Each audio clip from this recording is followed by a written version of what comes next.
Continuamos con el libro de Oseas y hoy vamos a abarcar el capítulo 2 y el capítulo 3, si así el Señor nos lo permite. Ya vimos el miércoles pasado, hicimos una introducción a Oseas y vimos también el primer capítulo.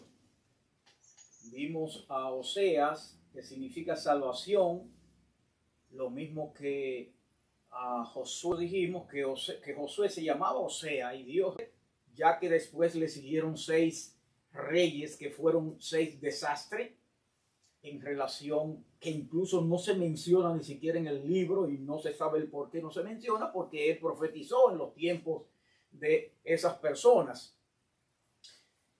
Vimos también, hicimos un croquis de todo el libro y vimos que lo primero que íbamos a estudiar era la lesión de la familia de Osea. O sea, ¿qué nos enseña esta familia a nosotros? Donde nosotros pudimos observar que Dios hace algo que es prácticamente inaudito a nuestro entender y a nuestros ojos. ¿Por qué? Porque Él hace todo Él manda hacer a este profeta todo lo contrario a lo que Él ha dicho. Él ha prohibido, por ejemplo, cuando dimos Levítico 27:1, 21:7, vimos que Él le prohibió a los sacerdotes que se casaran con prostitutas o incluso con mujeres que estaban divorciadas y que sus esposos vivían. Y los profetas están en la misma categoría de los sacerdotes. O sea que, ¿por qué este hombre, por qué Dios manda a Oseas a que se case con una prostituta cuando eso está prohibido? ¿Cuál era la acción que se debía tomar para una prostituta, según leímos? Apedrearla, matarla. Incluso desde esa perspectiva nosotros nos damos cuenta que Osea fue benévolo con su esposa Gomer. Pero vimos que lo más importante de esta acción inaudita es el hecho de que nosotros representamos a Gomer. La iglesia representa a Gomer. Y Osea está representando a Dios en este caso. O sea, Dios nos está dando a nosotros una lección a través de la familia de Osea de lo que él ha hecho. Porque si nosotros, por ejemplo, nos resulta inaudito el hecho de que Dios mandara a un profeta a casarse con una ramera, si nosotros vemos nuestra situación, exactamente eso es lo que ha hecho Dios. Dios se ha casado con una ramera, con nosotros. Infieles, idólatras, igualito que ese pueblo.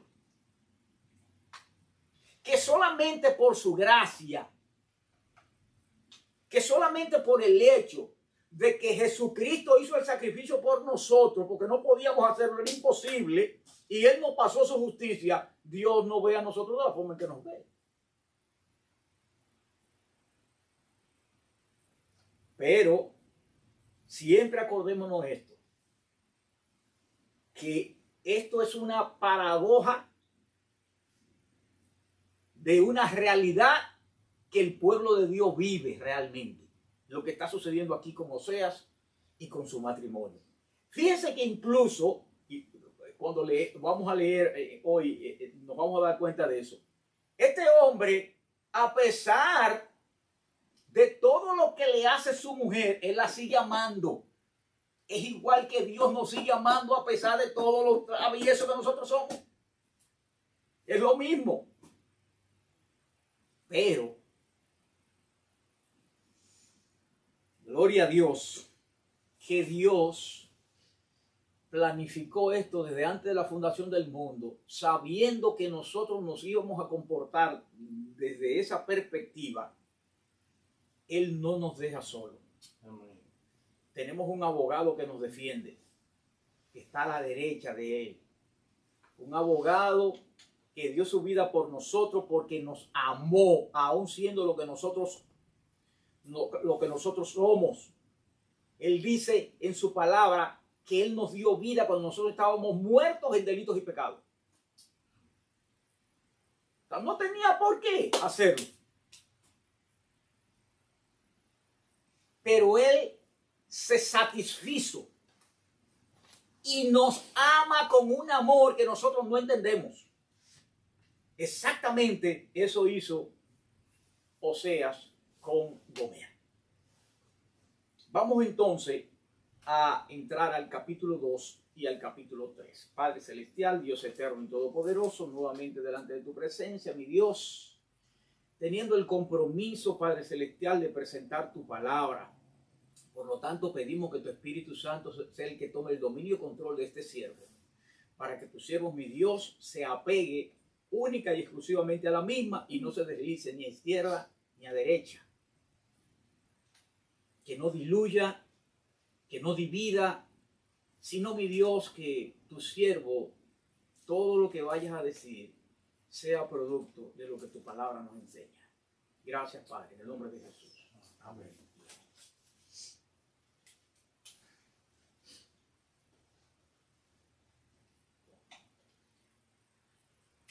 Este libro de Oseas es único en ese sentido. En esa realidad en la cual tanto el pueblo de Dios como nosotros, que ahora representamos su pueblo, la iglesia, se encuentra en relación con su Dios. Eso es una realidad. Dice así el capítulo 2. Decid a vuestros hermanos Ami y a vuestras hermanas Ruama. Fíjense que aquí él le quitó el lo, ¿verdad? Él le quitó, a los dos le quitó el lo. Eso implica que significa lo mismo. Loami y Ruama, o Ruama. Acuérdense que el primer hijo que tuvo Oseas con Gomer se llamó Jezreel. Y todo va a indicar, por lo que nos dice la palabra, que fue el único hijo real de Oseas. Fíjese que el nombre Jezreel, como nosotros vamos a ver aquí, tiene dos significados. Y tiene dos significados que prácticamente son como diferentes, pero que se realizan con la misma acción. Y por eso nosotros vamos a ver que de primera instancia Jezreel significa una cosa y hoy vamos a leer que Jezreel significa otra. Porque Jezreel significa esparcir, pero también significa plantar. Esparcir y plantar. Y te dirán, bueno, pues son cosas que, ¿cómo esparcir y plantar? Son cosas como diferentes. Pero si usted se da cuenta, esparcir y plantar se hace con la misma maniobra de las manos. La misma maniobra planta y la misma maniobra esparce. O sea, cuando usted esparce, como hacían, por ejemplo, los cultivos en aquel entonces, porque ahora no, ahora yo veo que los campesinos lo que hacen es un hoyito y siembran, pero en aquel entonces era esparcían. Pero cuando tú siembras, tú tienes que hacer esto. Esto esparce y esto siembra. Entonces, Jezreel tiene esos dos significados. La primera vez que se menciona Jezreel es para esparcir. ¿Por qué? Porque él le está dando una sentencia. Él está hablando de un juicio al pueblo. Entonces, vemos que Jezreel, por eso Jezreel aquí no se menciona en el número 2, versículo 1. Miren que nomás se menciona Loami, Ami y Ruama, que son los dos hijos que no son de su pueblo. Ruama, por ejemplo, significa la no consolada, y Loami, no pueblo mío. No pueblo mío, acuérdense de eso. Entonces, él se está refiriendo a eso que no le pertenece y dice, decid a vuestros hermanos Ami y a vuestras hermanas Ruami. Vamos a ver qué es lo que le dice. Dice, contended con vuestra madre. Contended, porque ella no es mi mujer. Así como ustedes no son mis hijos, ella no es mi mujer. Es como si él estuviese diciendo, mire, llevan un juicio a su mamá porque su mamá me traicionó. Eso es lo que él está diciendo acá. Contended con vuestra madre, contended, porque ella no es mi mujer. Y ni yo soy su marido. Por eso incluso lo a mí, que fue la última, significa no pueblo mío. No me pertenece ese pueblo. Dice, aparte, pues, sus fornicaciones de su rostro y sus adulterios de entre sus pechos. ¿Por qué? Porque esta mujer, como vimos nosotros, de primera instancia se casó con Oseas, pero le fue infiel a Oseas. Y llega el momento en que abandona incluso a Oseas. Dice, no sea que yo la despoje y la desnude y la ponga como en el día en que nació, la haga como un desierto, la deje como tierra seca y la mate de sed. O sea, aquí le está dando un juicio a la nación, le está dando un juicio aquí. Dice, yo lo tengo bajo juicio a ustedes. Dice, ni tendré compasión de sus hijos. ¿Por qué? Porque sus hijos, como vimos allá arriba, Ami y Ruama, no le pertenecen, no son de su pueblo. Dice, porque son hijos de prostitución. ¿En qué sentido son hijos de prostitución? ¿En qué sentido él estaba llamando hijos de prostitución al pueblo de Dios? Porque ese pueblo estaba haciendo un sincretismo y estaba haciendo se habían convertido estaban haciendo una cananización. O sea, el sincretismo es, y acuérdense de los jueces cuando mi hijo Gilberto habló de los jueces, que habló de sincretismo y de cananización. Cananización es el hecho de que ellos se adaptaron a la costumbre de los cananeos, adoptaron esa costumbre. Y sincretismo significa que además de Jehová su Dios, adoptaron otros dioses. Como por ejemplo hoy la gente de la India, por ejemplo, que tienen miles y miles y miles de dioses. Son gente sincretista. ¿Por qué? Porque cuando tú tienes más de un solo Dios, ya tú estás haciendo un sincretismo.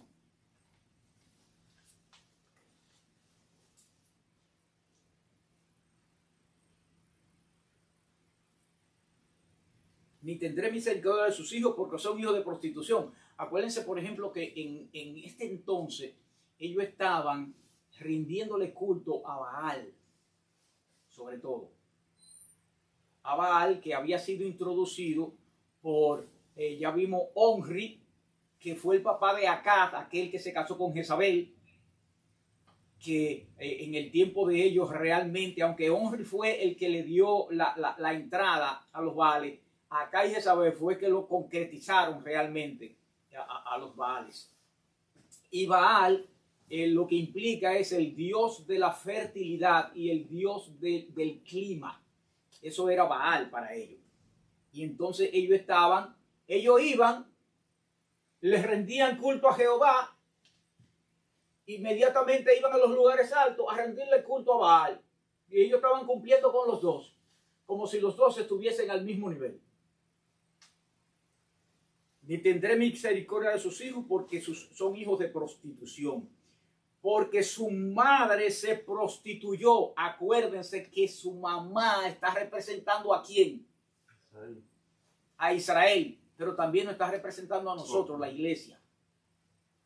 Porque su madre se prostituyó. La que los dio a luz se deshonró. Porque dijo, iré tras mis amantes que me dan pan y mi agua, mi lana y mi lino, y mi aceite y mi bebida. Eso era lo que ella estaba pensando. Eso era lo que el pueblo de Dios pensaba. Y eso es lo que la iglesia también puede pensar en un momento determinado. O cuando nosotros le damos la espalda a Dios, o cuando no lo ponemos en el sitial correspondiente que debemos de ponerlo, estamos haciendo un sincretismo, porque estamos poniendo a otro delante de él y estamos siendo idólatras. Y Y usted dirá, oye, pero van acá, y la iglesia es idólatra. Bueno, cuando nosotros leemos a Primera de Juan, por ejemplo, Primera de Juan, capítulo 5, creo que el verso 20, déjame ver si es ese. Primera de Juan.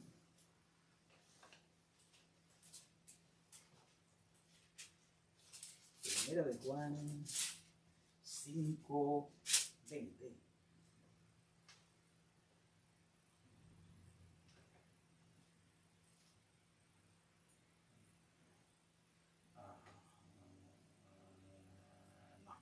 No es 20, no es 20. ¿Cuál es?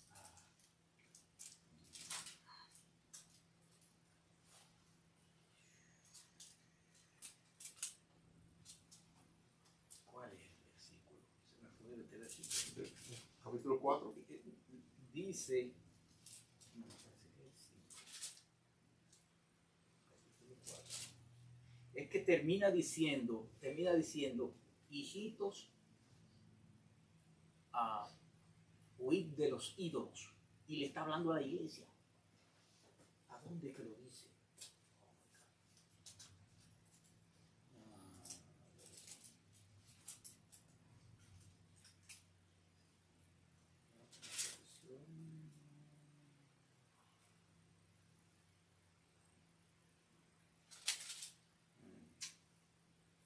Bueno.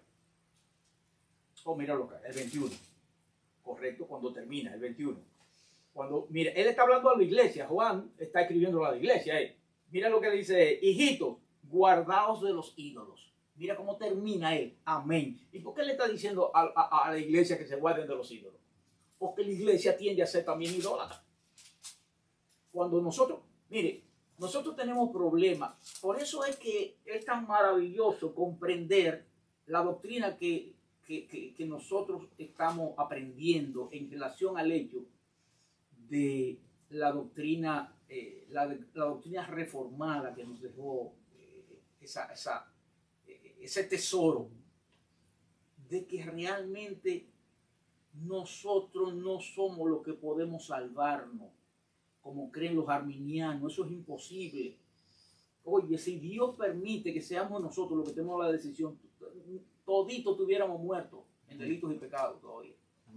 Todito tuviéramos muerto en delitos y pecados. Porque miren, aún nosotros estando en la condición en la cual estamos, miren las cartas, por ejemplo, como el mismo Pablo vivía instruyendo a la iglesia para que la iglesia no se desviaran. Y él hacía lo que no quería hacer también. Oye, si Dios no nos preserva a nosotros tendríamos problemas. Si Dios no nos preserva, nosotros tendríamos problemas. Es que no podemos mantenernos. Nada más que ver la lucha de Romanos 7 de Pablo, del 14 al 25. Hay que ver esa lucha. Es porque es que ese hombre viejo, aunque Cristo ganó la guerra por nosotros en relación al hombre viejo, el hombre viejo todavía no ha muerto en nosotros. Él se va a morir cuando nosotros muramos realmente, él se va a morir. Pero él va a estar con nosotros hasta que nosotros lleguemos allá a la presencia del Señor. Y va a haber una lucha tenaz con él. Por eso nosotros observamos esto y visualizamos que nosotros estamos en la misma posición, aún siendo lo que nosotros somos. Ok, entonces leo lo último que dice, iré tras mis amantes. O sea, ahí ya sabemos que iba a dejar a Osea, ¿verdad? Dice, que me dan mi pan, mi agua, mi lana, mi lino, mi aceite y mi bebida. Vamos a ver lo equivocada que estaba ella en ese sentido. Y vamos a ver quién realmente era que hacía esto. Seguimos leyendo. Dice, por tanto, he aquí, yo rodearé de espinos sus caminos y la cercaré con seto y no hallará sus caminos. Seguirá a sus amantes y no los alcanzará. Y lo buscará y no los hallará. Entonces dirá, iré y me volveré a mi primer marido, porque mejor me iba entonces que ahora. Eso es lo que hace el Señor con sus hijos. Cuando Él quiere enderezar sus hijos que andan torcidos o que han cometido lo que hayan cometido, un acto pecaminoso contra Él, Dios le da dos opciones. Y cuando yo veo esto, como buen dominicano, yo digo, sí, Dios da dos opciones. O tú lo haces por la buena o lo haces por la mala. ¿Qué es lo que Él nos está diciendo con esto? Que Él va a enderezar nuestro camino a como dé lugar. Y Él utiliza, primeramente Él utiliza su bondad. Tú lo quieres hacer bondadosamente, no hay problema. Tú no lo quieres hacer, entonces disciplina para ti. Y eso es lo que le está diciendo aquí a él. Entonces, cuando... Hermano, y esa disciplina muchas veces, como le pasó en Corintios, capítulo 11, 1 Corintios, que hasta la muerte es disciplina. Claro que sí, que la muerte es disciplina. Entonces, de parte de Dios, ¿verdad? De parte de Dios, la muerte puede ser parte de la disciplina. Fue lo que le pasó a Ananías y Zafira. Ananías y Zafira murieron por disciplina, fue. Dios lo mató. Que ellos... por ejemplo, yo me acuerdo que nos enseñaban que Ananías y Zafira se fueron al infierno por eso que hicieron. Y ahora yo digo, no, eso no es verdad. Esto fue un castigo que Dios le dio. Ellos pudieran ser hijos de ella y lo dio como castigo, lo cortó y punto, pero siguen siendo hijos. Y un ejemplo para nosotros también.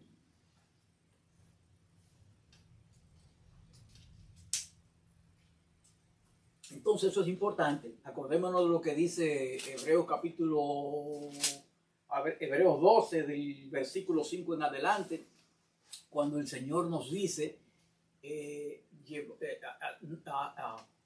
repitiendo algo que en el Antiguo Testamento se dice, que Él a sus hijos, a quien ama, disciplina y azota a todo el que recibe por hijo.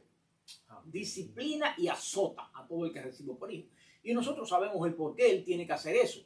Porque tiene el proceso de santificación de nosotros, es costra que nos vamos quitando. Que yo era mentiroso y tengo ahora que dejar de mentir, y eso para el cuerpo es chocante porque estoy impuesto a eso, que yo bebía y ahora no bebo, y es chocante porque el cuerpo se resiste, hombre. Entonces eso es una disciplina, y eso es como si nos quitaran parte del hombre viejo, pero que le agrada a lo que es los miembros de nosotros, como dice Pablo en ese capítulo 7 de Romanos. Y entonces, por eso ella dice, entonces dirá, iré y me volveré a mi primer marido, porque mejor me iba entonces que ahora. Claro, cuando tú te disciplinas, que tú ves que la situación está poniéndose fuerte para ti, y tú reflexionas y tú dices, oye, es que yo me estoy portando mal con mi Dios. Yo tengo que enderezar mi camino, yo estoy haciendo esto mal. Lo que yo tengo que hacer es arrodillarme y decir, Señor, perdóname. No tengo otra actitud.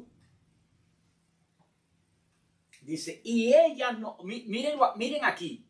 Ustedes ven que en el 6, en el 5 ella dice, ¿verdad? Iré tras mis amantes que me dan mi pan, mi agua, mi lana, mi vino, mi aceite y mi bebida. Ok, miren lo que dice el 8. Y ella no reconoció que yo le daba el trigo, el vino y el aceite, y que le multipliqué la plata y el oro que ofrecían a Baal.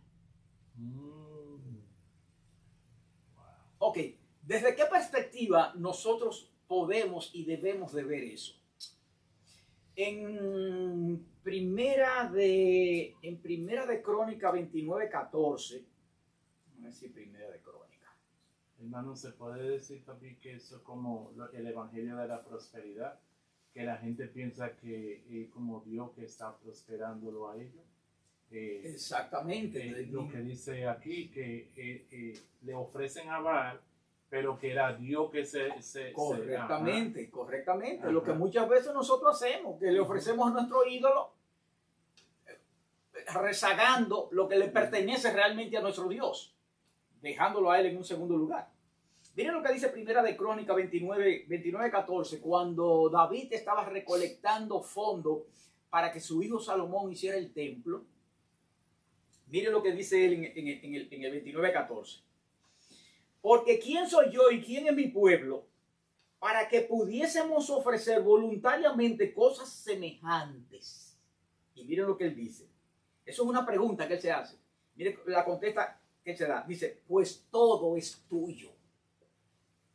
Y de lo recibido de tu mano, nosotros te damos. Todo es de él. De lo recibido de la mano de él es que nosotros le damos a él. Entonces, ese era el problema que aquí existía.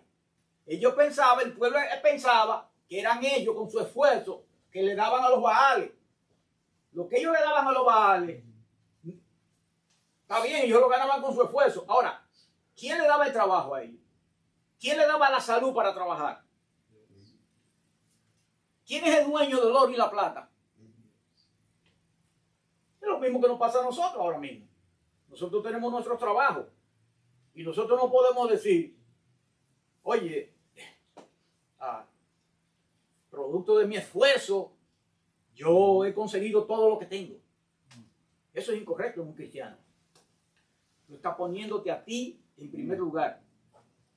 No, yo le doy gracias a mi Dios de que Él me dio el esfuerzo, me dio el trabajo, me dio la salud para yo poder conseguir lo que yo tengo. Ese debe ser el caso. Y exactamente eso era lo que estaba sucediendo aquí con el pueblo de Dios. Por tanto, dice, yo volveré y tomaré mi trigo y mi tiempo y su tiempo y mi vino a su sazón y quitaré mi lana y mi lino que había dado para cubrir su desnudez. ¿Qué es lo que le está diciendo aquí a él? Lo voy a castigar. Lo voy a castigar. Dice, y ahora descubriré yo su locura delante de los ojos de sus amantes y nadie la librará de mi mano. Castigo. El castigo producto de no darle a Dios lo que Dios se merece. Haré cesar su gozo, sus fiestas, sus nuevas lunas y sus días de reposo y todas sus festividades. O sea, todo lo que representaba gozo para el pueblo. Él lo iba a eliminar como parte de ese castigo que le iba a dar a ese pueblo. Y haré talar sus vides y sus higueras, de las cuales dijo, mis salarios son, no, mi salario no. El salario que Dios me dio. Mis salarios son salarios que me han dado mis amantes. Y las reduciré a un matorral y la comerán las bestias del campo. Juicio. Y la castigaré por los días en que incensaba a los Baales y se adornaba de sus arcillos y de sus joyeles y se iba tras sus amantes y se olvidaban de mí, dice Jehová. Aquí está el hecho de nosotros no poner a Dios en el lugar que le corresponde. Cada vez que nosotros no ponemos a Dios en el lugar que le corresponde, estamos haciendo otra cosa que le pertenece a Dios para alguien más. No sé para quién, pero para alguien más. Y así mismo estaba también este pueblo. Pero Dios tiene misericordia. Acordémonos que siempre hay un juicio, pero dentro de ese juicio hay misericordia. Y esa misericordia no es para todo el mundo. Nosotros sabemos que no es para todo el mundo. La misericordia es para el remanente. O sea, la misericordia es para aquellos que Dios ha elegido. Y ha cambiado su corazón. Y le ha puesto un corazón le ha puesto un corazón de carne. Dice, pero he aquí que yo la traeré y la llevaré al desierto y hablaré a su corazón. ¡Wow! ¡Qué amor! Después de todo lo que se le ha hecho. Después de todo lo que se le ha hecho, hermano. Eso es el verdadero amor. Y Oseas estaba enamorada locamente de su mujer Gomer sin importar lo que ella le había hecho. Pero acuérdense que ese es Dios hacia nosotros también. Ese amor es el de Dios hacia nosotros. O sea, Él está diciendo aquí, oye, no importa lo que tú me hagas, ese voto matrimonial que yo te hice, ese pacto que yo hice, está vigente. Incondicional. Eso es incondicional. No importa lo que tú hagas. ¿Por qué? Porque yo conozco el final. Yo conozco el final. Y yo sé que el final es satisfactorio. Sin importar lo que tú hagas. Y le daré mis viñas desde allí y el valle de Acor por puerta de esperanza. El valle de Acor fue el valle donde Dios ajustició a Acán después de Acán haber cometido el acto barbárico que cometió cuando entraron a Jericó y se robó los lingotes de oro, el manto babilónico y creo que eran 200 ciclos de plata. ¿Se acuerdan? Que producto de ese pecado, cuando entraron a Ai, fueron derrotados. Un pueblito, una miniatura de pueblo. Y cuando Josué fue delante de Dios, le dijo, no, lo que pasa es que el pecado está dentro del pueblo. Búscalo. Entonces Josué comenzó a pasar por familia, por familia, por familia, por familia, hasta que llegó a Acán. Y acuérdense de lo que sucedió con Acán, y eso fue en el Valle de Acor. Pero fíjate que en el Valle de Acor, Dios tomó juicio contra Acán. Sin embargo, mira aquí, ahora le llama la puerta de la esperanza. Todo lo contrario. Y allí cantará como en los tiempos de su juventud, como en los días de su subida de la tierra de Egipto. O sea, cuando el pueblo de Dios estuvo un poco enamorado de Dios, ¿verdad? En ese entonces. En aquel tiempo, algo muy importante. Fíjense, por ejemplo, cómo brinca en relación al tiempo el Señor. Porque lo que nosotros vamos a ver aquí, bueno, vamos a leerlo primero. Dice, en aquel tiempo, dice Jehová, me llamará Ichi, que significa mi esposo. O sea, habrá un tiempo en que ella, en que esa ramera le va a decir, tú eres mi esposo. Y nunca más me llamará Baali, que significa mi señor o mi Baal. Ustedes se acuerdan de por ejemplo, en Romano capítulo 10, versículo 13, dice que todo aquel que pronunciar el nombre del Señor será salvo. Pero en Mateo capítulo 7, versículo del 15 en adelante, la palabra nos dice que habrá muchos que dirán aquel día, Señor, Señor, en tu nombre echamos fuera demonios, en tu nombre hicimos esto y aquello. Y él dirá, nunca os conocí, hacedores de maldad. Que es el versículo que yo le saco a los arminianos cuando dicen que la salvación se pierde. Cuando dicen que una persona puede ser salva, inscrita en el libro de la vida, y que luego se va, y Dios lo borra, y luego vuelve, y Dios lo escribe, y luego se va, y Dios lo borra, y se muere borrado.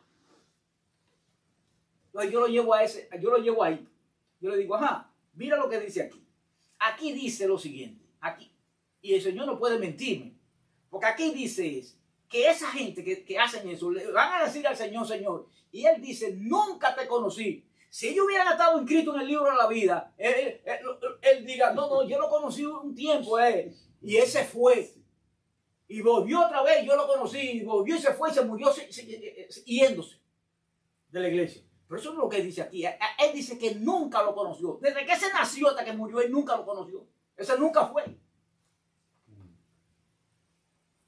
En aquel tiempo, dice Jehová, me llamará Ichi y nunca más me llamará Baali. Eso implica que eso ya en los últimos tiempos.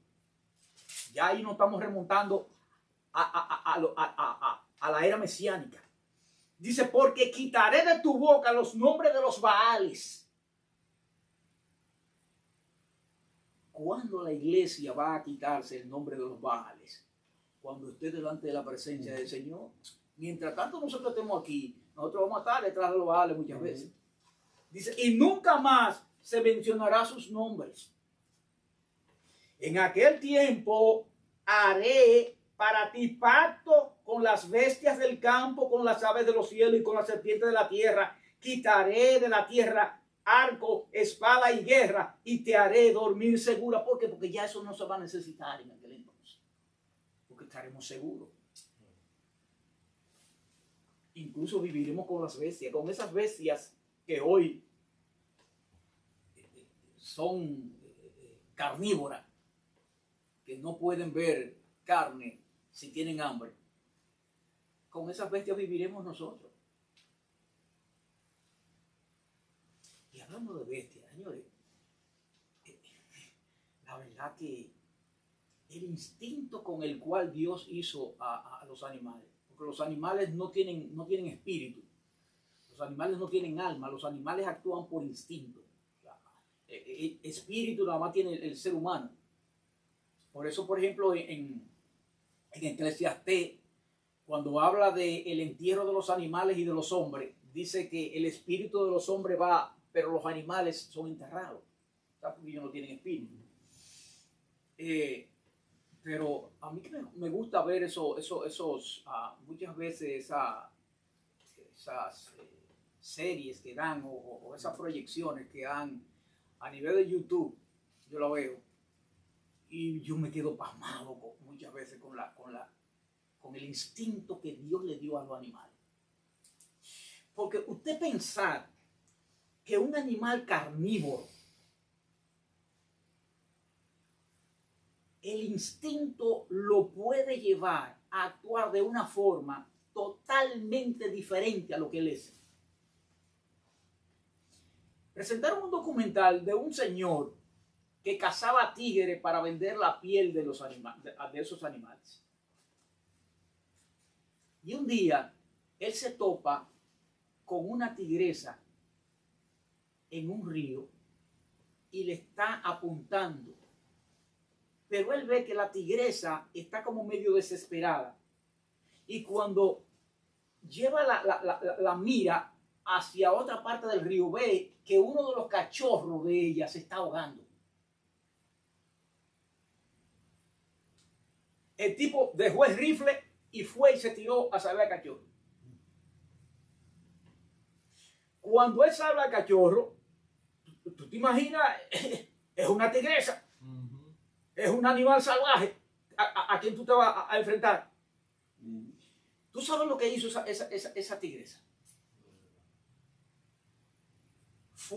Le lamió la mano al tipo y permitió que el tipo le pasara la mano así por el rostro.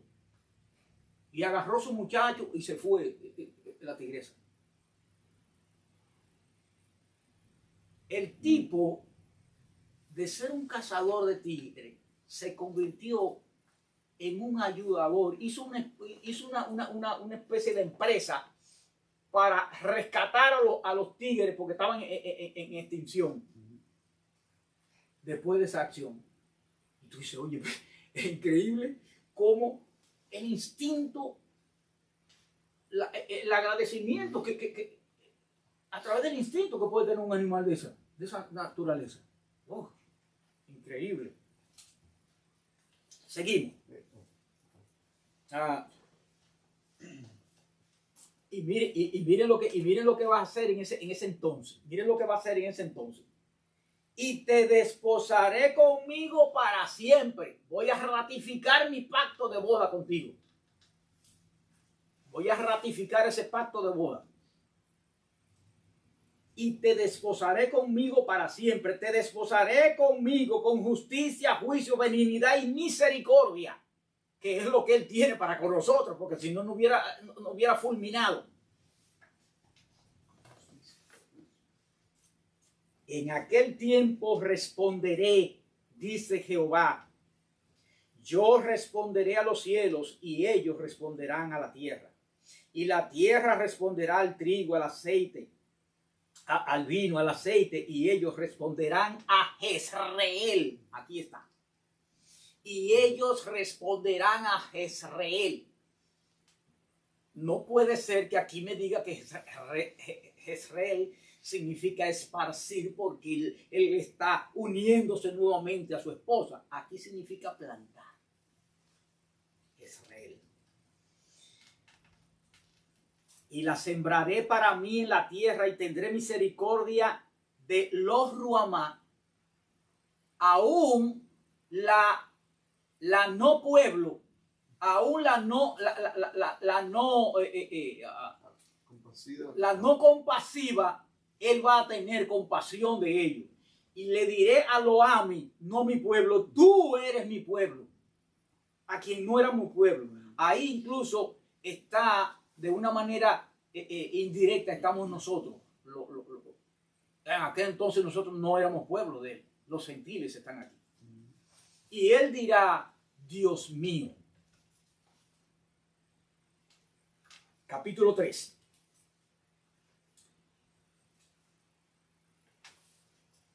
Me dijo otra vez Jehová.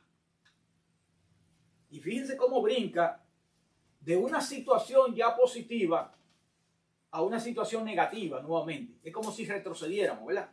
Dice, me dijo otra vez Jehová, ve, ama a una mujer amada de su compañero. O sea, ama a una ramera otra vez. Acuérdense que Gomer se había ido. Entonces lo que él está diciendo, anda, ve y búscala. Y ama a la otra, ámala de nuevo.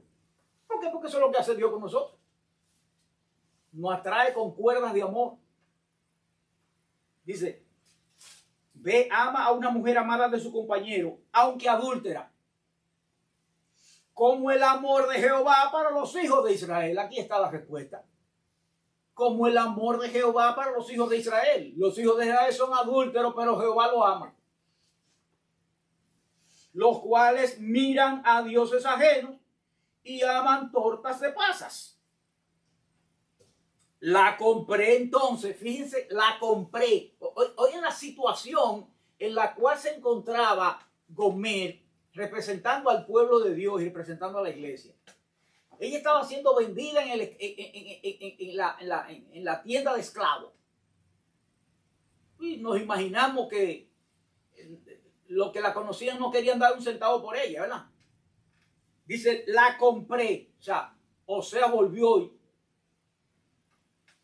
obtuvo a su esposa. Dice, la compré entonces por mí, por 15 ciclos de plata y 1 homer y medio de cebada. O sea, él dio demasiado para el valor que tenía Gomer. La pregunta es, ¿y cuánto dio Dios por el amor hacia nosotros? Lo mejor de lo mejor. Dio a su hijo, que no tiene precio, para rescatarnos a nosotros. No fornicarás ni tomarás otro varón. Lo mismo haré yo contigo. Pero eso es increíble porque nunca él no va a ser infiel. Y fíjese cómo en el pacto él se compromete y dice, y lo mismo haré yo contigo. ¿Qué Dios tenemos nosotros? Más maravilloso. Porque muchos días estarán los hijos de Israel sin rey, sin príncipe, sin sacrificio, sin estatua, sin efod y sin terafines. ¿Cuándo es eso? ¿Desde cuándo el pueblo de Dios está en esa situación?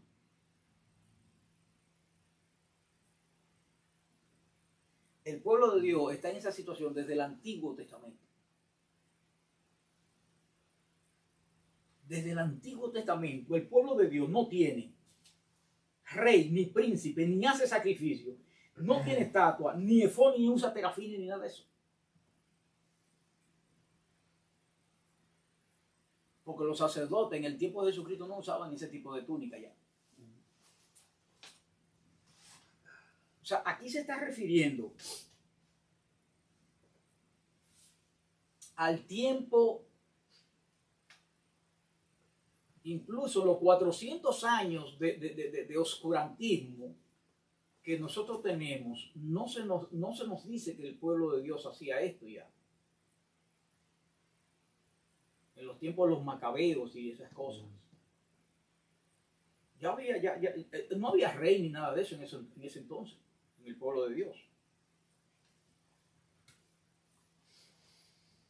O sea que esto va desde ese entonces hasta la venida de Jesucristo, hasta la segunda venida de Jesucristo. Dice, después volverán los hijos de Israel y buscarán a Jehová su Dios y a David su rey, y temerán a Jehová y a su bondad por el fin de los días. O sea que hay una promesa para los hijos de Israel. Hay una promesa para los hijos de Israel, en el cual Dios va a rescatarlo, como lo está rescatando ahora, porque ellos forman parte también de la iglesia. O sea, cuando nosotros vemos esto, no tenemos que pensar como muchos piensan que todo el Israel llegará a ser hijos de Dios en un momento determinado. Eso no es verdad. El remanente de Israel va a ser hijo de Dios. Eso es otra cosa. Son dos cosas totalmente diferentes. Totalmente diferentes. Con esto nosotros terminamos el capítulo 3. Y a partir del miércoles entonces vamos a ver los oráculos, las profecías que van desde el capítulo 4 hasta el capítulo 14. O sea, abarcan prácticamente todo el libro. Porque ya vimos que los 3 primeros capítulos, o sea, de la lesión de la familia que podemos aprender en relación a la familia de prostituta, una familia que era hija de prostitución, una familia que se estaba desviando hacia el sincretismo y a la canalización y se estaban olvidando de Jehová, aunque ellos, entre paréntesis, ofrecían sacrificio a Jehová, pero también hacían lo mismo con los Baales, colocando a Jehová a la misma altura de los Baales, cuando la palabra de Dios prohíbe eso a sus hijos. Pero lo más hermoso que nosotros podemos ver aquí es comprender. Déjame ver, hay una, déjame ver dónde está esto, en Efesios.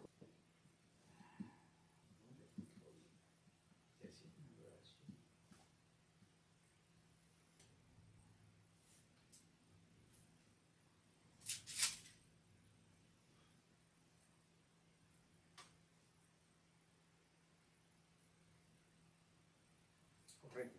Por eso es que Efesios capítulo 4, cuando Pablo le está orando, o más bien cuando Pablo está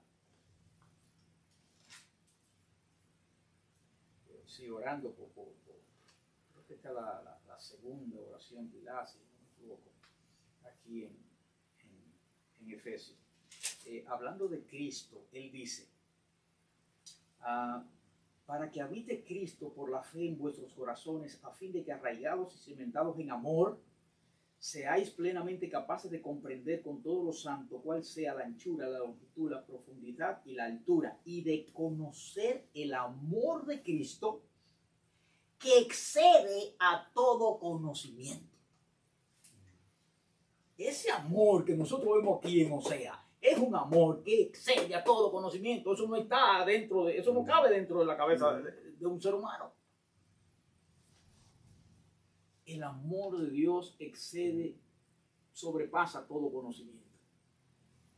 Pero nosotros sabemos que es beneficioso para aquellos que nos hemos acercado en arrepentimiento, fe a la cruz de Cristo. Padre Celestial, Dios Todopoderoso, hasta aquí tú nos has usado, mi Dios, para leer tu palabra, escudriñarla y poder reflexionar, mi Dios, al respecto y ver cómo, mi Dios, nos compete a nosotros lo que tú has plasmado, mi Dios, aquí sobre todo en este libro de Oseas, donde nosotros somos Gomer, esa ramera, esa prostituta que dio hijo de prostitución, esa prostituta que se fue ante sus amantes, esa prostituta que olvidó que tú eres quien da todo en la vida, todo lo que tú nos proporcionas y que nosotros podemos incluso darlo a otros amantes o a otros ídolos que no fuera de ese Dios verdadero. Tú eres el que nos los proporciona y sin embargo nosotros, mi Dios, no lo utilizamos para tu gloria y para tu honra. Así estaba este pueblo, mi Dios, en ese entonces, y así también está tu pueblo, mi Dios, en este momento, porque no somos, mi Dios, perfectos, ni todavía hemos sido glorificados. Pero gracias porque tu amor y tu misericordia y tu justicia, mi Dios, se ponen de manifiesto en nuestra vida. Gracias, Padre, en el nombre de Jesús. Amén. Amén. Gloria a Dios. ¿Cuánto tenemos en línea? Está Nelly, está esa yo la conozco, Germania Caimares. Ajá.